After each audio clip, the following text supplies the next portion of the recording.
2021 Board of Commissioners regular meeting to order. And we'll start with roll call. Bruce Ansel. John Crawford. Scott Fisher. And we'll start. We got Scott Fisher, Rich Bosman. I think Larry's muted.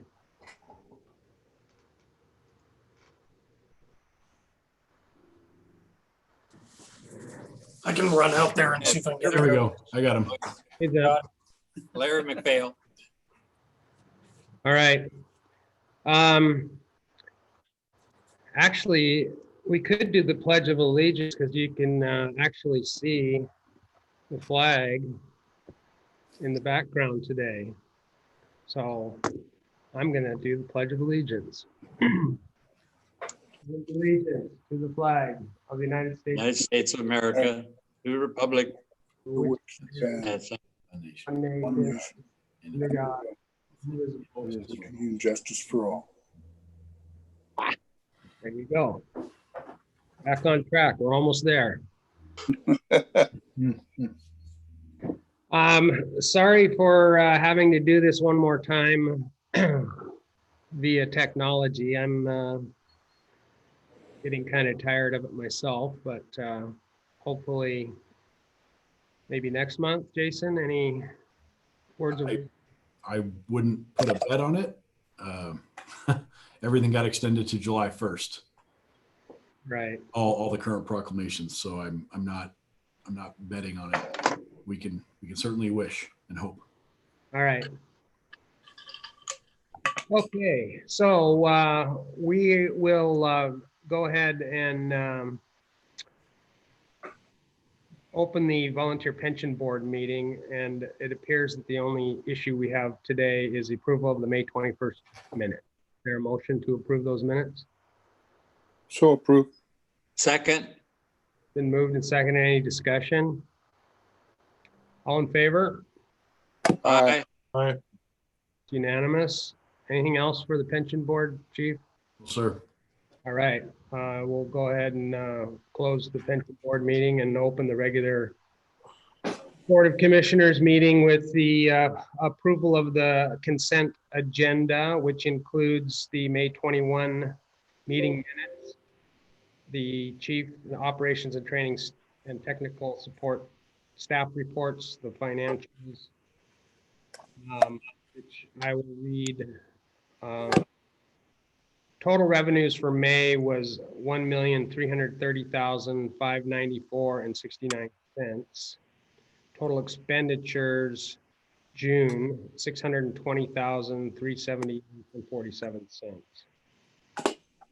Direct deposit payroll $303,212.19. Benefits vouchers $200,745.39. Monthly expenditure vouchers, $65,234.99. It's a long one today. Capital projects facilities, May. This was for the tech help that we had approved for Station 72 upgrade, $10,339.92. Capital projects facilities voucher, $326.10. Another capital projects voucher for $37,664.94. And a capital projects apparatus voucher for $2,854.94. Is there a motion to approve the consent agenda? I move to approve. Second. Larry. Moved and seconded. Does anyone have any discussion, comments, questions, concerns about the consent agenda? Hearing and seeing none. All those in favor of the consent agenda? Aye. Aye. Aye. It's unanimous. Commissioner meeting reports. Does anyone have any reports? None. I would like to talk about a meeting with District 4 that I've been invited to in January, geez, June. I'm okay. June 23rd at 11 o'clock, I've been requested to meet with Dave Hansen, the chair of District 4, and Labor, Kenneth Cunningham, and Robert Glorioso from Local 106. They obviously have an interest in what's going to happen between the two districts as it impacts labor and jobs. And I think it would be beneficial to have that meeting. I don't know if any of you were able to watch District 4's meeting this week. Chief, I don't want to speak out of turn here, but I got the impression that they have agreed to move forward and potentially drop their issues with the current ILA in an effort to move forward with potential RFA process. Is that fair to say?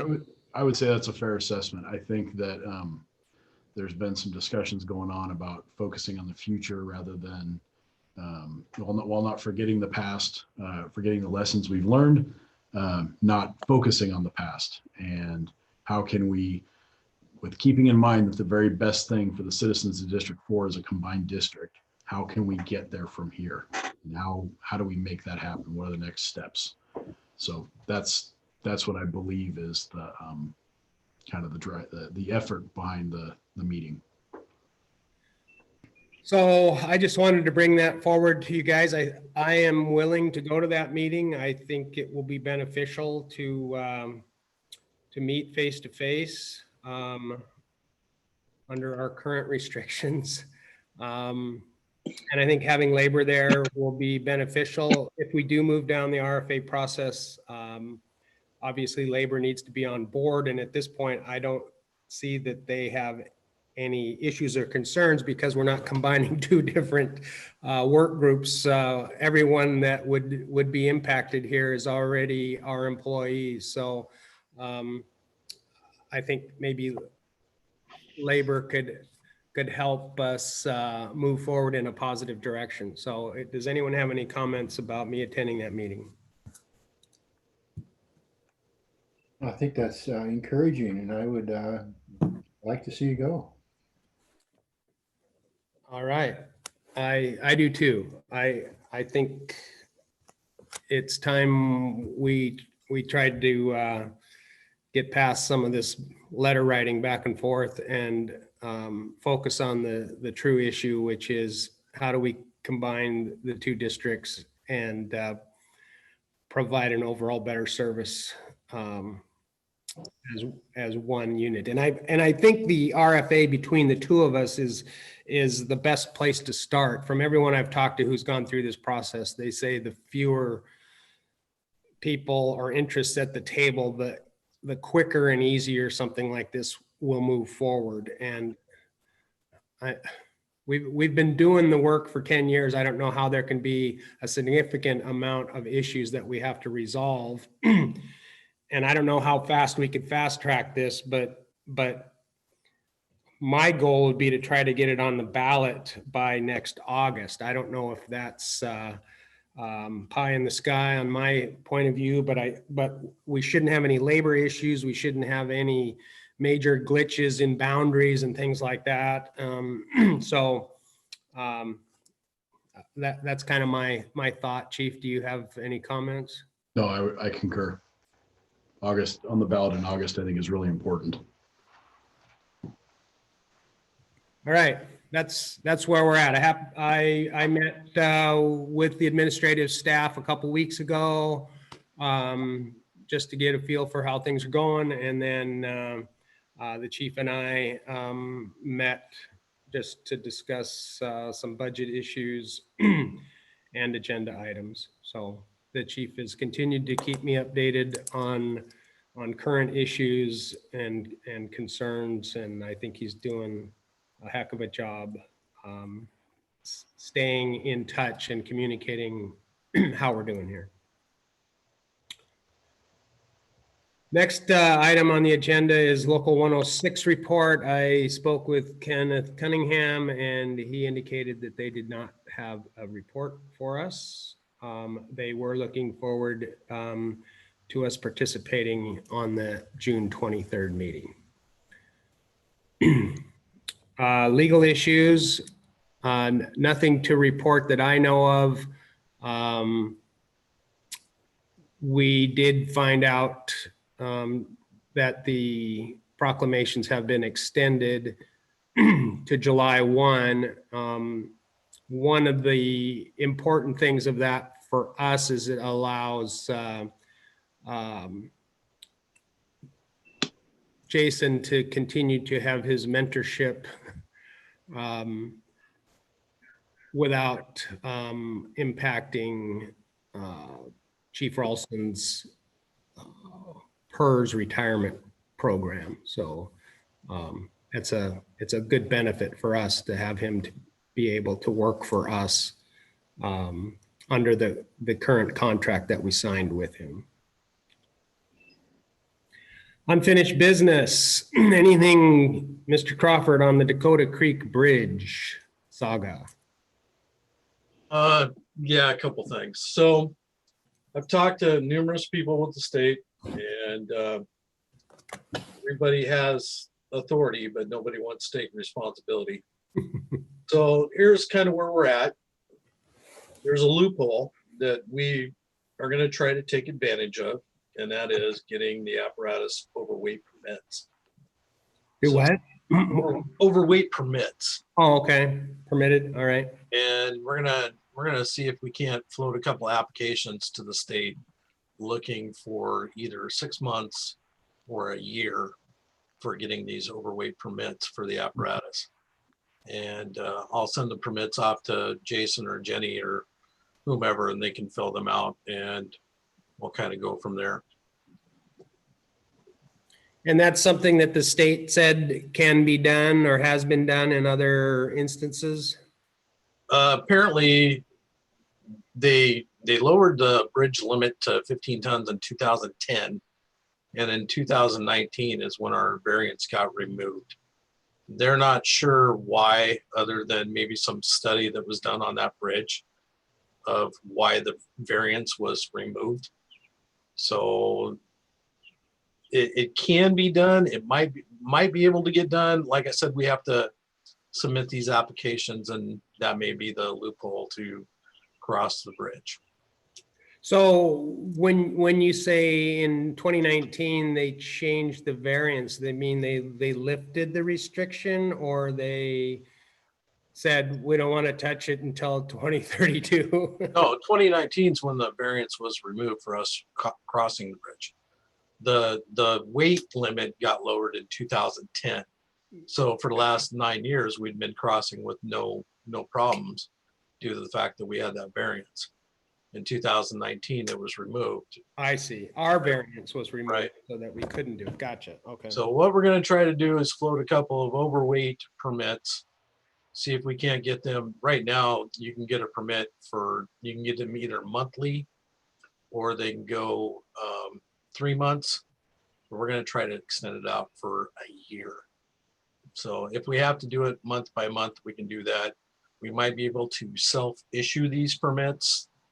Us doing the self-issuing as a department, basically we just submit all this to the state monthly, stating what the overweight limits are of our apparatus and what bridge that we're crossing. So I do have those applications. I got those today, and I can either send those to the chief or whomever, and we can float those off. Okay, Chief, any? Yeah, go ahead and send them to me, and I'll work with Elliot on getting the appropriate information put on there, or Elliot and Jenny and I will get the appropriate information on there, and we'll see what we can do. I can do that today. What apparatus? I know that the ladder truck, are the tenders and or engines involved in this? Anything bigger than an ambulance. Okay. And right now we can have up to 12 permits. So that's the limit. We can take and, do 12 apparatus if we need to. Okay. All right. Well, thank you for looking into that. I hope, I mean, with them pretty much saying they're not going to do anything to this thing for a decade, basically, it seems like if it's that critical that we can't drive on it, why are they waiting that long to try to do anything about it? And so are we stuck in this bureaucratic area where no one wants to certify us to do it? Right. Well, with the state's financial budget right now being billions of dollars in debt, so I don't see it happening anytime soon of replacing that bridge. But we'll try to get those applications filled out and processed. Can we hire that company that's doing the southbound I-5 project there? Holy cow, man, that thing went up in like a week and I drove on it today and they've already got the southbound lanes dug up and trenched out. I was like, holy cow, Wow. fastest job I've ever seen. All right, next item. Thanks, John, for following up on that. I appreciate that. Northwood Station 72 technology upgrade, Chief. Yeah, it's pretty well wrapped up. We're making sure that we have the appropriate phones and fax lines put in there, and it should be really ready for whatever we want to use it for within the I'd say by July 1st. All right, very good. Thank you. And we had enough money, our last budget request covered their. Yes, I see sir. the 10,339, we stuck to that. Yes, sir. So far. Yeah. All right, I'll keep my fingers crossed. Yeah.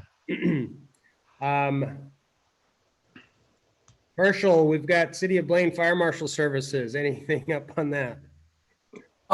We did run it through our attorney. We've made some modifications and met some of their requests, and we have sent it back off to them, I believe 3 weeks ago. It is in review by their attorney. I checked with them, excuse me, on Thursday, and they have not gotten a response back from their attorney, and the building department director and the building official are both out of town this week, and so I was not able to get a response for this. I believe we're very close. I guess we'll see what happens next month. Okay, we'll carry it forward again. Thank you. How's that new pickup truck? It is awesome, actually. It is. I've had probably I'm guessing about 5 fire investigations I've done out of the back of it. It's been very nice to have all of the equipment I need and all the lighting and those sorts of things. So really is helping us do the job better for sure. Excellent. Glad to hear it. Chief, Whatcom County Paramedic Training Interlocal Agreement. Actually got something from the city of Bellingham within the last couple of days. I sent it to Richard Davis just this morning after reviewing it myself, as well as talking to Chief Hewitt about it. Some of the potential issues with it.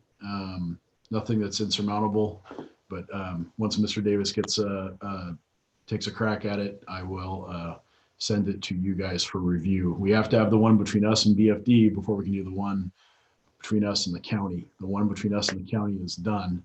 We just need this BFD one done as well. So that's hopefully looking for resolution in July. Went through Bellingham legal and came back to us? Yes, sir. Okay. And what's the status of paramedic training right now? It is started back in June 1, and they are back in training now. Okay, so our 2 candidates are in school again. Yes, sir. And they are, from what I'm hearing, they're expecting training to last a little bit longer because of some of the COVID restrictions and some of the restrictions that Peace Health is putting on the students. And but it is underway. So past the end of the year, into next year? I would think at least a few weeks past the end of the year, yes. All right. Okay, anything else under unfinished business? Don't see anything on the agenda. We'll move to new business. We have the 2018-19 audit, and in our packet, we had the letters from the auditor sort of explaining the scope and the transparency. Apparently now there's a website where people can log on and follow what's happening and what the results are. And it's my understanding that because of some of the issues we've had the last couple of years, i.e. changing of administrative personnel, we had that check fraud issue, we had a technology breach issue, and I think they are going to look into those a little more. Correct me if I'm wrong, Chief. Nope, you're absolutely correct. Benita has been on the phone a lot with the auditor. I as well have been talking to them quite a bit and answering a lot of questions for them. They are taking a deep dive at everything we do, which I actually welcome. I think the gentleman that's doing the audit is a little surprised by how kind of open and excited I am about this process. I think it's a great opportunity for us to learn, for me to learn, for the staff, for all of us to learn together, get the rules, get it right.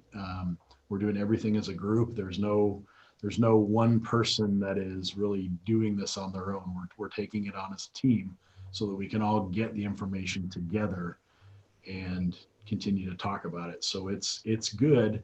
I do think that it's going to take a while, and you saw in the letter that it's going to be not inexpensive because of the deepness of what they're looking at, and because of the, like Commissioner Ansel referred to, some of the issues we've had, multiple agency heads, a significant IT breach, check fraud, some other things like that.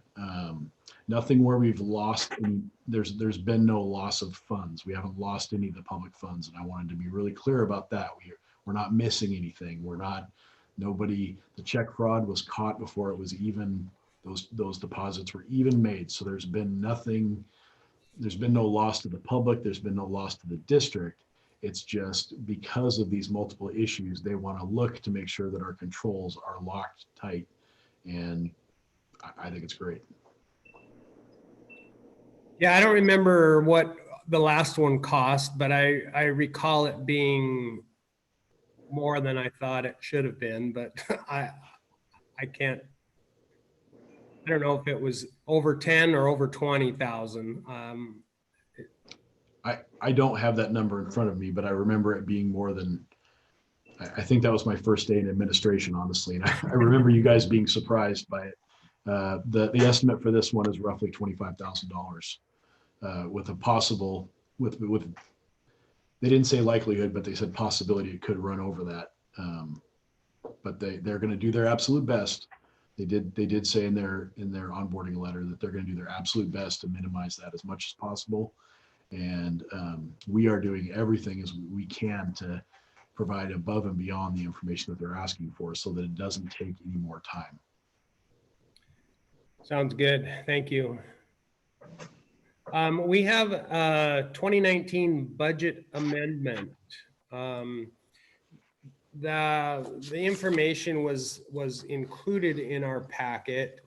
And maybe Chief, you can just explain it to us in a little more detail. I will do my very best. This is where you're going to have to bear with some of my inexperience, but please know that Commissioner Ansel and Commissioner Bossman, I sat them down and we took took a look at line by line, things where we were over budget. And so I will do my best to explain and as well as give any answers that I can to the resolution. I realize as I look at, as I'm learning to read more technically, this is a hard process. Essentially, we were over budget by $1 million last year. We were not over revenue. And I want to stress that we did not spend more than we brought in. Part of that is because, as I explained to you during the November, December timeframe, it appears that possibly all of our revenue had not been being reported to the board when the budget was made. And I reported that, look, this is what the county says we're going to get as revenue. And that was the number I gave you. We were significantly over in 3 areas last year. The first is overtime. That is a result of the auto aid agreement we have with the city of Bellingham, and just overtime being expensive. We were over to the tune of almost $500,000. We have had, it's no surprise that we've had employee retention issues on the floor. We've turned that around. I hope we've started to turn that around. But with people leaving and it being very hard to get new people to join the department, that ILA with Bellingham holds us to 3-man staffing in all of our stations. And we didn't have the staff to do that. So that's the significant amount of overtime. The second was, you'll remember $245,000 was taken or used, excuse me, not taken, used to access the GEMT funds, which resulted in a net revenue of $1.1 million. But there was a fee to unlock those funds, essentially. I don't know if that's the correct technical term. The third thing that was over, vastly over, was healthcare. That was our last year of self-insured, and it stung. We were once again about $300,000 over, upwards of $300,000 over in healthcare. We had a monumental year. Some of our employees and spouses as being self-insured. Sometimes things go great, sometimes they don't. Last year was a bad year for us to be self-insured.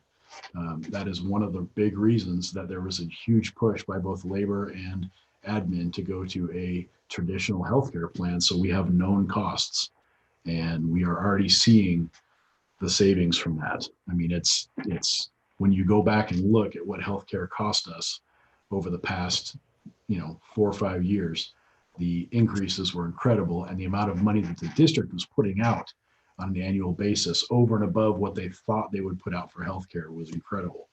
So that is how we ended up over budget, but not over revenue. So there is still, the GEMT funds were not touched. Those are still, those are maintained. But we did bump up against really all of our scheduled revenue we brought in from the county and from all the other sources of revenue. Thank you, Chief. I'm trying to think back when the Chief Purnett started doing our budgets and kind of simplified the process so that we as a board could understand it. And there's probably 2 ways of protecting your budget. One is you either underreport your income or you under budget your expenses. And I think perhaps maybe what Chief Purnett had done was saying, well, the county says they're going to give us $7 million, but people don't always pay all their taxes. So I'm going to say that I'm going to say they're going to give us 6.5.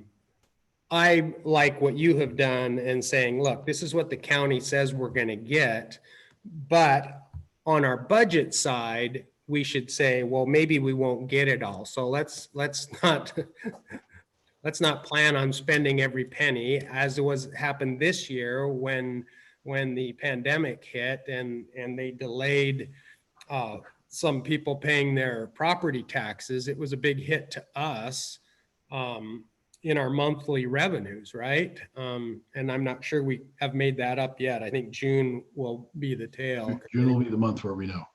June 1 was the new deadline. So, so like you said, we didn't go over budget. We maybe just had a different way of budgeting. Was that Correct. Is that We went over what we were scheduled to budget, but the numbers that we put down in late 2018 weren't truly reflective of the actual amount of revenue that we were scheduled to take in. And I want to be really clear. I don't fault any of my predecessors. right? I'm learning, and it is definitely, as I peruse and talk to other fire chiefs, it is a different way. That's another way to do the budget, and that works for some people. I just find that for me and for the ability to wrap my brain around it, I like to see what the whole is and then hold back on other items, like you said. All right. So in order to balance the sheet, we have to approve this budget amendment. It's 2020-01, a board action request submitted by the district fire chief, amending the 2019 budget.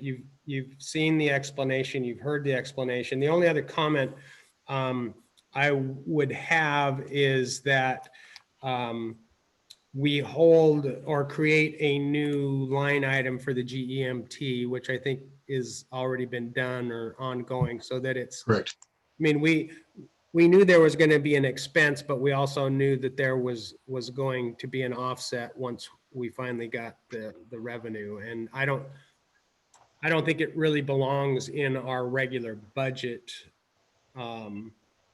It's kind of, I would consider it a separate fund that probably in not too distant future might go away.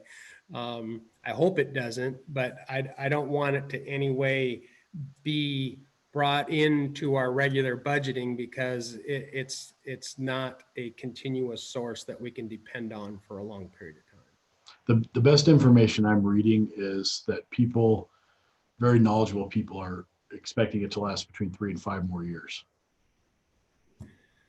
Okay, well, hopefully we can ride that train while it's here and Right. and get some transport equipment and things that it's designed to be used for, in my opinion. So anyway, so is there a motion to approve this amendment? This is Larry. So moved. Second. Does anyone have any other questions or concerns?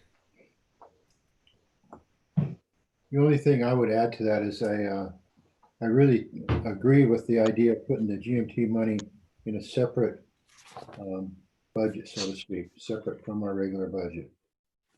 Just so that we don't, that we resist that temptation to consider it as part of our regular budget. This is extra stuff, extra money for extra stuff. So I think it's a really good idea.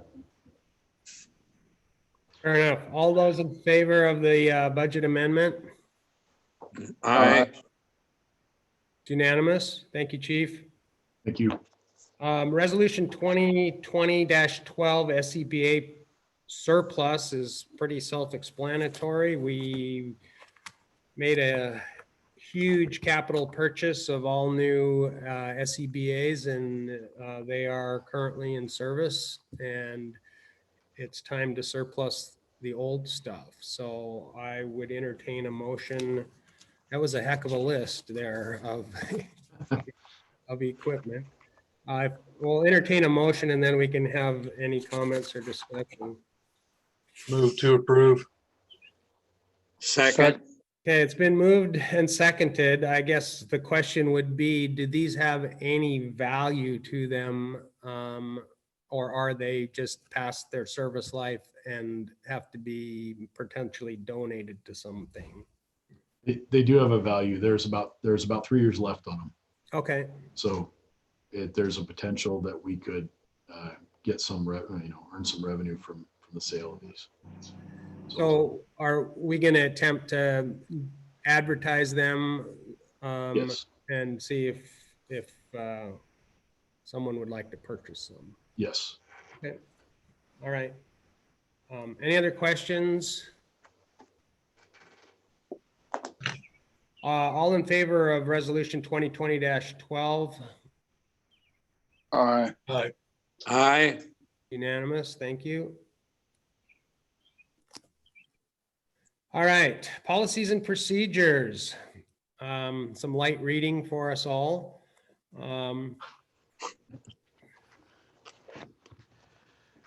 I had to call tech help to open the document because it was too big. Chief, maybe you could just explain to us. I mean, when I read through these, obviously, it's my understanding that we've hired an outside company that templates these for us. There are some sort of strike throughs and stuff. Is that information that we as a department have added or subtracted? It's both. So what this company called Lexipol, and for those of you that have been in the fire service or even law enforcement might remember Gordon Graham, it's his company. And what they do is that they provide templates, and then they meld your current policy in with whatever their template is. And then you have to, or a group of people, go through and review each of these and make sure that it fits what you're currently doing or what you want to do, where you wish to go. It provides you direction on whether these are federal or state laws. And the federal and the state, they're pretty easy. That's what we gave you a lot of this time. There's not much tweaking we can do with those. But a lack of policy has been, with a small organization, it can be great.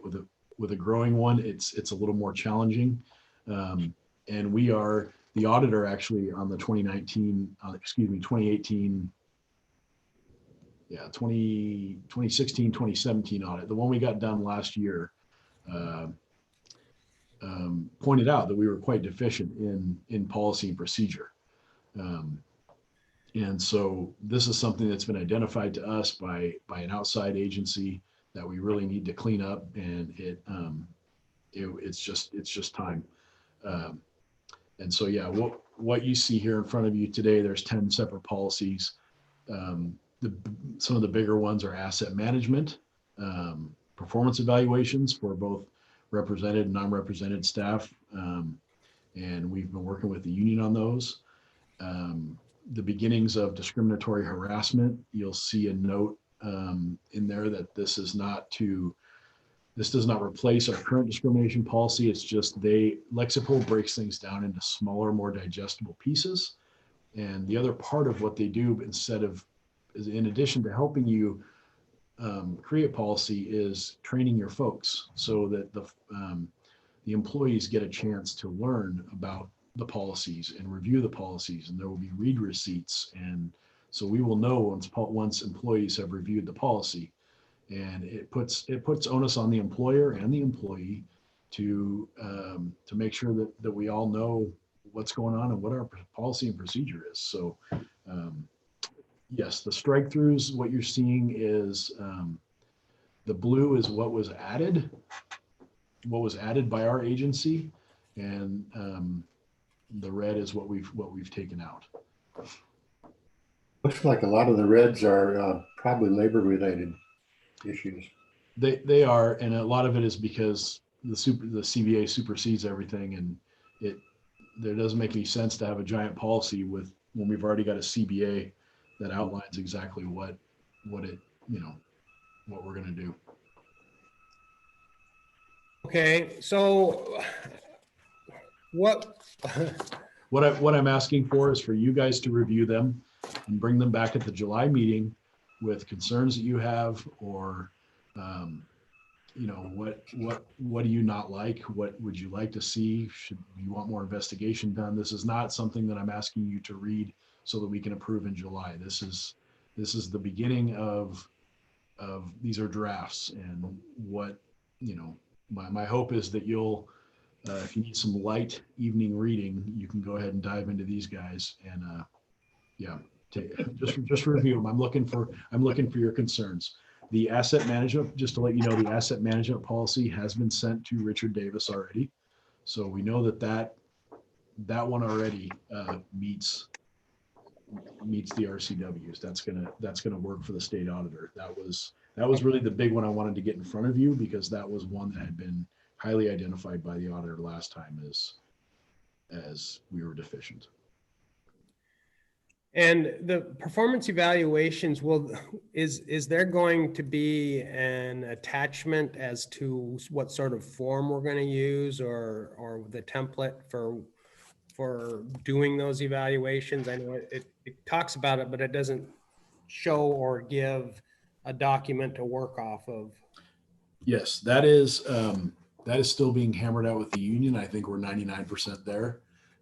We're just some semantics and formatting, and then I will email that to you as an addendum to the policy. So you'll be able to see what folks are actually being evaluated on. Okay. All right. And then obviously promotions. I mean, that's fairly defined in the collective bargaining agreement. Correct. Yep. So I'm assuming that's why all the strikeouts in that one. That's why all the strikeouts. It didn't make any sense to have, but you know, we're building them for, we're building the policy for the future. So if we have a civilian, if we've got a non-represented employee and there becomes a position that's considered a promotion, we wanted to have these things in place so that we're not writing retroactive policies to how we did it. Instead, let's have it preloaded so we know what to do. No, very, very good. And I think ESCI also identified that we were lacking in policy and procedures. So very good. Thank you for getting us started on that. Does anyone have any other specific questions on those? Enjoy your reading. I think what the chief is saying is important. The more eyes we get on this stuff, the better. I mean, we could just sort of say, Chief, go ahead and move forward and we'll just sign off whatever you want. But I think us doing our due diligence and at least reading it, so we have an idea of what we're requiring our personnel to be accountable for. I think that's important as a board. So if you have some free time, take a look. And just so you know, I have given copies of these drafts to the labor group. They're a really important piece of what we do here, and I didn't want them to be surprised, or I talk about transparency a lot and wanting to be really open, and I wanted to be the same with them, that they know what's coming, they see what's coming. Well, the last thing you want is to move a policy forward that we've approved and then get slapped with an unfair labor practice or something like that. Correct. Yep. So nice to involve them at the beginning. Thank you. All right. Move on to correspondence that was in our packet. A couple of letters. This the one from District 4 regarding their issues with the ILA. I'm hoping that we've putting that one to rest. I guess I'll find out on the 23rd what that really means. And then again, a couple of calls that people were once again happy with our service, which is always nice to hear. So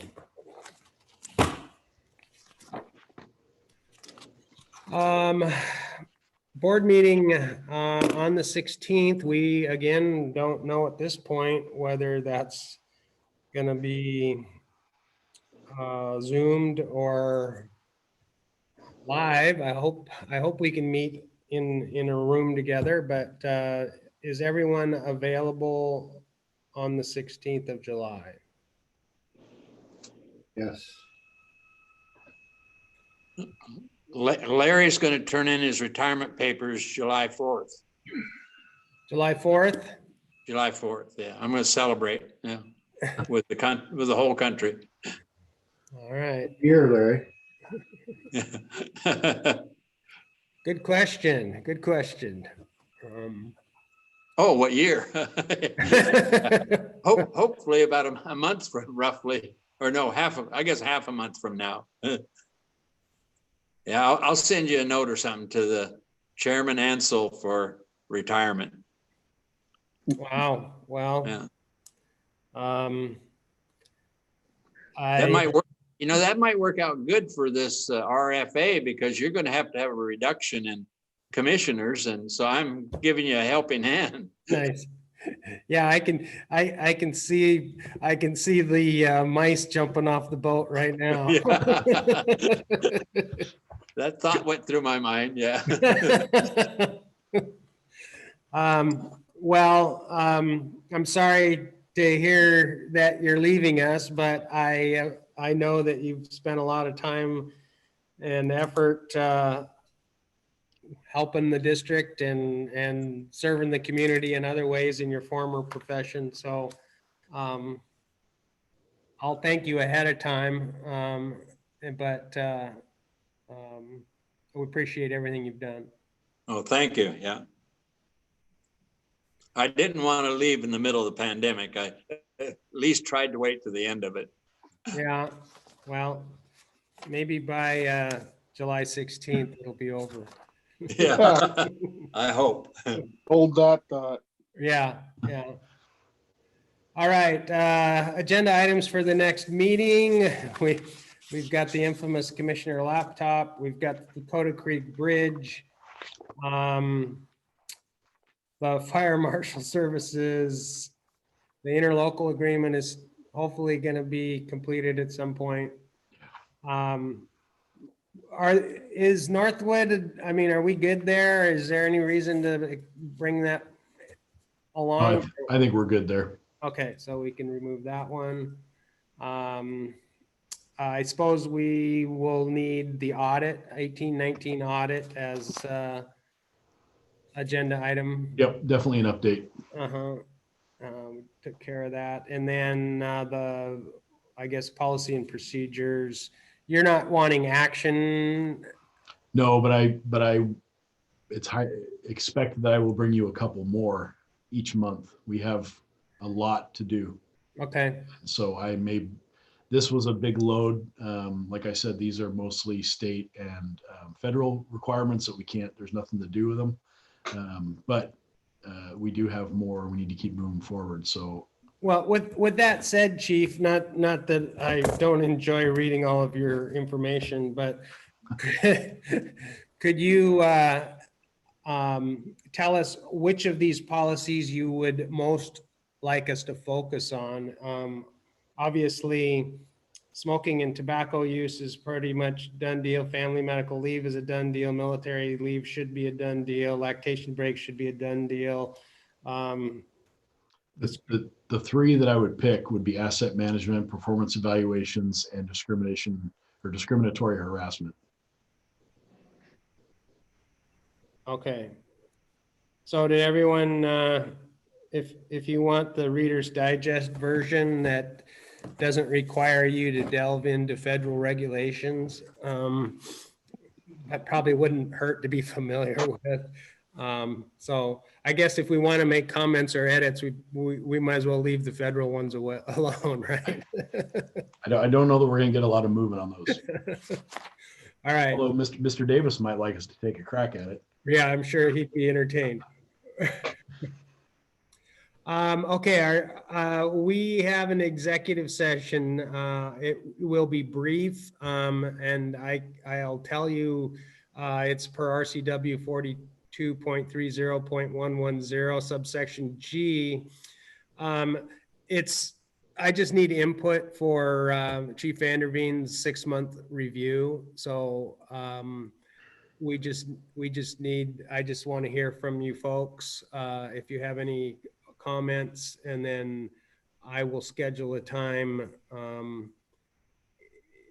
probably in early July to do the chief's 6-month evaluation. That was part of our agreement with him, is that we would give him regular feedback. So I don't expect this to take more than about 15 minutes. I'm okay. Herschel, I wouldn't mind you joining us for that. So Chief, I guess if you just want to check out for about 15 minutes. Sure. Let me stop